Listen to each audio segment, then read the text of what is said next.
अब ठीक है। चलो 1530। देखो सवाल देखो, बहुत इम्पोर्टेंट है। तो आइए करते हैं सवाल को। राकेश अपनी मासिक आय का 10% घरेलू व्यय पर, 20% पुस्तकों पर, 25% कपड़ों पर खर्च करता है और शेष की बचत करता है।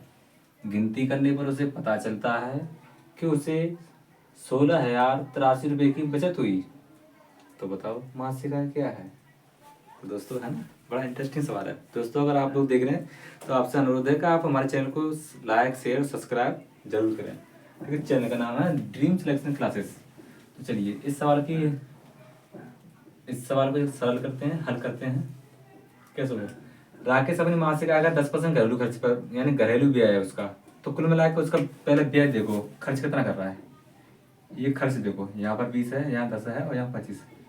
यानी खर्च देखो, खर्च कितना हो रहा है? 10%, 20% प्लस 25%। कितना खर्च होगा? 10, 20, 55। टोटल 55% खर्च हुआ। ठीक है, ये खर्च है।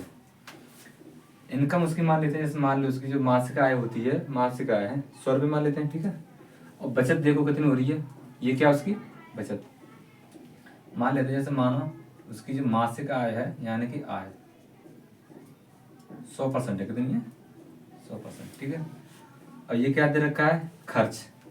यानी कि अब हम यहाँ पे लिखेंगे बचत। तो बचत क्या होगी? तो बताओगे, आय में से खर्च घटा दो तो बचत हो जाएगी। हो जाएगा ना? हाँ, ये हमारी आय है। आय में से अगर हम खर्च घटा देंगे तो क्या बचेगा हमें? बचत। ये हमारे पास जो पैसे बचेंगे उसे बचत ही तो बोलेंगे। ठीक है, तो यहाँ लिखेंगे 100 में से कितना घटा रहे हैं? 55। 100% में से 55% घटाओ, कितना बचा? 45%। ठीक है, अब उससे पता चला है कि कितनी बचत है उसकी? 16,083 रुपये की बचत हुई है। पर हमारे पास कितनी बचत हुई है? 45%। यानी इसकी वैल्यू कितनी दे रखी है? 16,083 रुपये।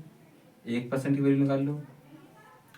16,083/45 काट दो। 9 से कट जाएगा। 9 से काटा, ये कितना? 5 बार। 9 से काट दो, 9 एकम 9। कितने बचे यहाँ पर? 7। पीछे एक 0, 70 हो गया। हाँ, 9 7 63। ठीक है ना? कितने बचे यहाँ पर? फिर 7 बचे। अब पीछे कितना? 8, 78 हो गए। 9 8 72। कितने बचे? 6। पीछे अंक लगाओ 3 का। 9 7 63। यानी कि उसकी जो 1% की जो वैल्यू है वो आई 1787/5। ठीक है ना? क्योंकि 5 से ये कटेगी नहीं तो यही छोड़ देंगे। ठीक है, 1% की वैल्यू उसकी इतनी है। मासिक आय पूछिए, मासिक आय कितनी है हमारे पास? 100%। तो 100% निकाल लो। यानी कि कितना होगा? 1787/5 इंटू कर दो यहाँ पर 100। 5 से काटा, 5 दूनी 10, 20 बार। ठीक है ना? मल्टीप्लाई कर दो। 0, 2 7 14 4 हासिल 1, 8 दूनी 16 17 7 हासिल 1। ठीक है, और 17 दूनी 34 और 1 35। ये इसका राइट आंसर है। ठीक है, आया समझ में? कोई doubt? Any problem? No problem, होनी भी नहीं चाहिए। ठीक है, नोट कर लो, ऐसे करना है। ठीक है ना?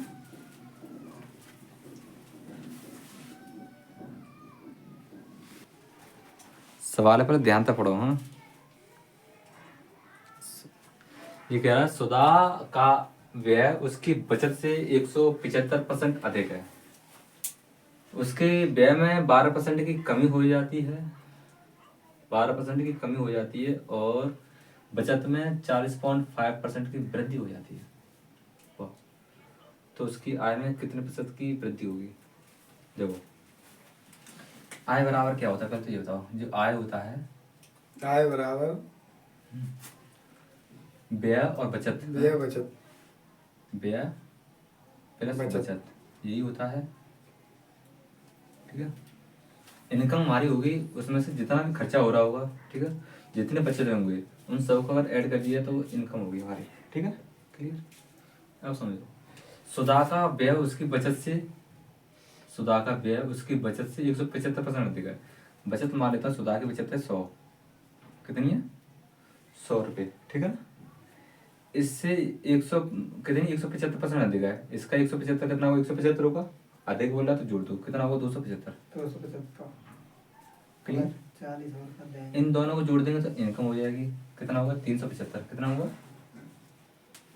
375। यहाँ तक कोई डाउट? ठीक है, अगली लाइन में पढ़ो।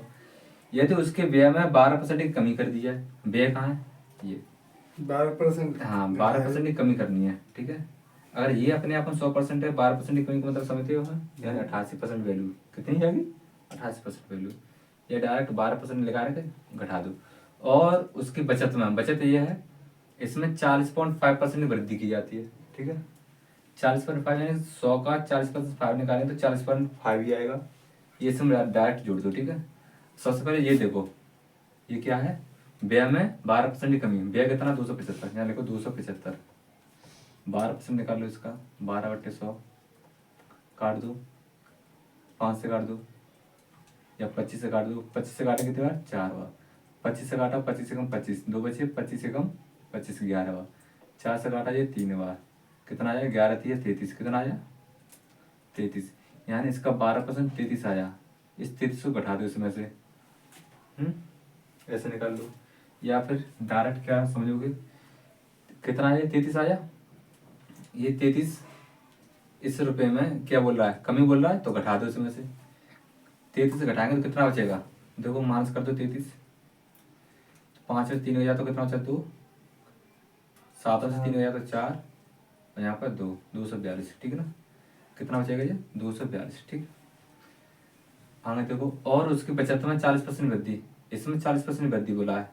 यहाँ से यहाँ तक आने के लिए ये क्या है, 12% की कमी, 12% की क्या है ये कमी। और यहाँ से यहाँ तक आएंगे तो प्लस बोला 40.5%, कितना 40.5% वृद्धि। तो 40.5 जोड़ेंगे तो कितना होगा 140.5। इन दोनों को जोड़ दो, कितना आएगा, ये 0.5 आएगा यहाँ पर, 0 और 2 कितना हुआ 2, 4 और 4 8, और 2 और 1 3।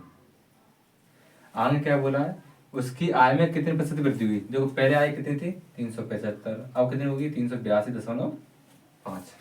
कितनी बड़ी है, 375 थी 382 होगी, 7.5 7.5। कितनी बड़ी है 7.5, 7.5 कहाँ से बढ़ी 375 से,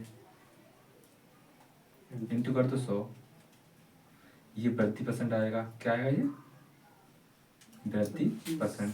निकाल लोगे, पॉइंट हटा दो, नीचे एक जीरो लगा दो, कोई दिक्कत, 0 से 0 कटा, काट दो 25 से, या 75 से कट जाएगा, या 75 दूनी 150, 75 चौका 300, और 75 भैया कट गया ना, कितना कटा ये 5 बार, 5 से काटा ये 2 बार, कितना आएगा 2% की वृद्धि। हाँ 2% की वृद्धि हुई ना उसकी, सिंपल 2% की वृद्धि हुई, ठीक है। ऐसा आंसर कितना दे रखा है 2% ही है, ठीक है ऐसे में है। देखो समझ लो, आय कितनी है, आय बराबर होता है व्यय प्लस बचत, ठीक है। इन दोनों को जोड़ देंगे तो हमारी आय निकल आएगी। इसने शुरुआत में क्या दे रखा है, सुधा का व्यय उसकी बचत से 175% अधिक है, यानी बचत से, तो बचत मान लेंगे हमारी 100 है, कितनी है 100, इससे 175% अधिक है, यानी इसका 175 कितना होगा 175 होगा, इसमें जोड़ देंगे कितना होगा 275, उसकी व्यय कितना हुआ 275, 275 उसका व्यय हो गया। तो इनकम कितनी हो जाएगी, इन दोनों को जोड़ देंगे, खर्चा और बचत दोनों को जोड़ देंगे तो 375 रुपये उसकी इनकम हो गई, ठीक है ना। दूसरी लाइन में ये कह रहा है, यह तो उसके व्यय में 12% की कमी कर दी है, व्यय ये है इसमें, यानी कि 275 12% की कमी करेंगे तो 12% कितना होता है 33 रुपये कम कर दो, कितना हुआ 242 रुपये, ठीक। आगे कह रहा है, और उसकी बचत में 40.5% की वृद्धि की जाती है। बचत कितनी थी 100 रुपये, 100 रुपये में 40% निकालेंगे तो 40 होता है, 40.5 लगाएंगे तो 40.5 ही होगा, ये इसमें जोड़ देंगे, ठीक है। वृद्धि बोल रहा तो ऐड कर देंगे, 140.5 हुआ, ठीक। हमने क्या बताया, आय बराबर व्यय प्लस बचत होता है, ठीक है। इन दोनों को जोड़ दो तो नई इनकम क्या होगी 382.5 रुपये, ठीक है, ऐसा मान लो।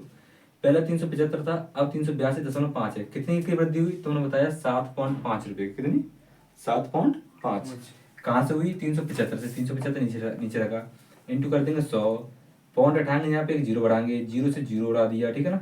वही है काट पीट मचानी है, मचा दो।